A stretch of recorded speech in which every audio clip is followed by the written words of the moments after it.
You didn't fail this year. You didn't fail this year. You showed up. You worked. You answered the messages. You did what you were supposed to do. And somehow, you don't remember most of it. That's not laziness. That's not a lack of discipline, focus, or gratitude. That's your brain doing exactly what it was designed to do when life stops feeling like something you're actively living and starts feeling like something you're just moving through. And if that sounds familiar, you're not alone. Because what most people call just getting through the year is actually a psychological state with a name. It's called autopilot. And it doesn't happen because you're weak. It happens because you're human. Let me ask you something. How many mornings this year can you actually remember? Not in a general sense.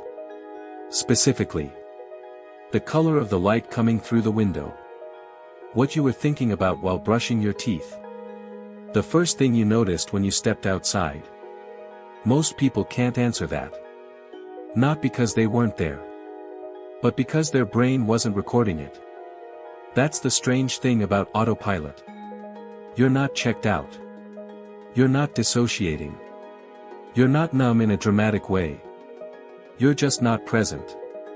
You're moving through your days with enough awareness to function, but not enough to feel like you're actually experiencing your own life. And the wildest part is that nobody around you notices. Because autopilot doesn't look like a breakdown. It looks like productivity. It looks like responsibility. It looks like someone who has it together. You meet deadlines. You answer emails. You show up on time. You smile when you're supposed to. You say the right things. You do everything a functioning adult is supposed to do. But inside, there's a quiet flatness. A sense that you're watching your life happen instead of living it. Like you're a passenger in your own body, and someone else is driving. And the worst part is that you can't even pinpoint when it started. It wasn't one bad day. It wasn't a breakdown. It wasn't a crisis. It was gradual. So gradual that you didn't notice until you looked back and realized months had passed and you couldn't remember feeling much of anything. That's what makes autopilot so insidious. It doesn't announce itself. It slowly replaces your life with a routine that feels like life, but isn't. Here's what your brain is doing when you're on autopilot. It's conserving energy.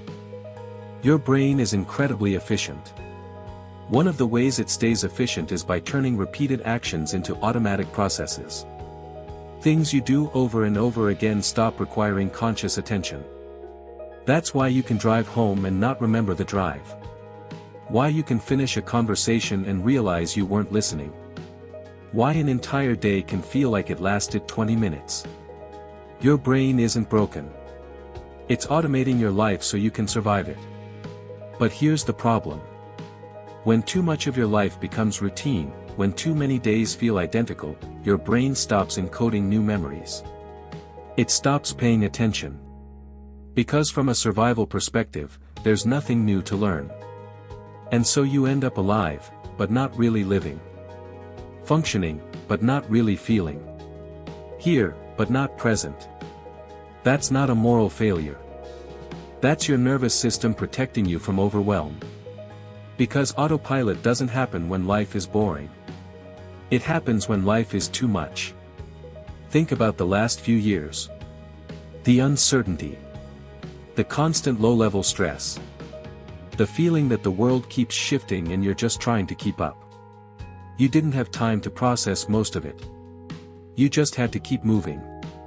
So your brain made a decision.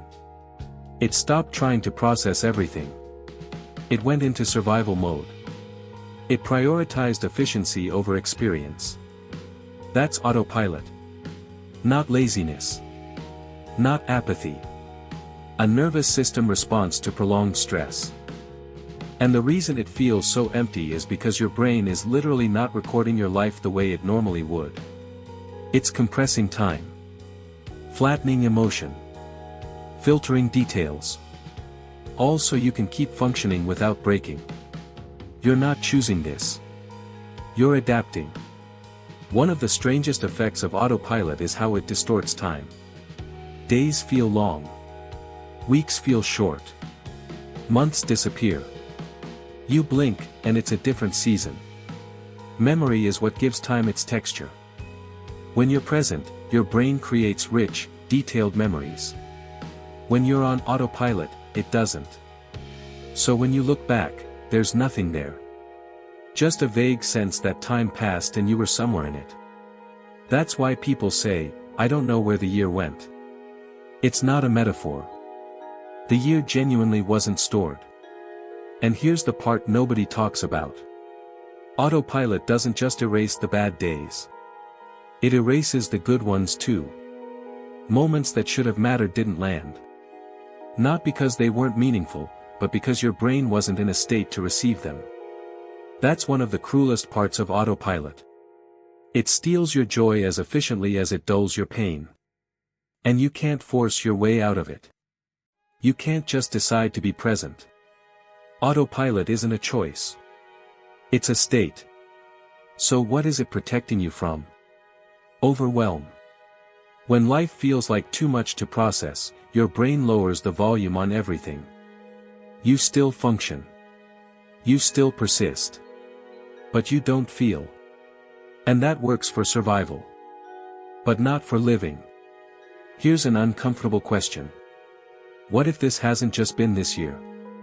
What if this has been your baseline for a while? Many people don't realize they're on autopilot because they've forgotten what presence feels like. They assume this is just adulthood. But it's not adulthood. It's adaptation. And it comes at a cost. It costs your memory. Your relationships. Your sense of time. Your sense of self. And eventually, your ability to feel joy. Because joy requires presence. And presence requires safety. If this is resonating, if you're realizing you've been functioning but not really living, I want you to hear this clearly.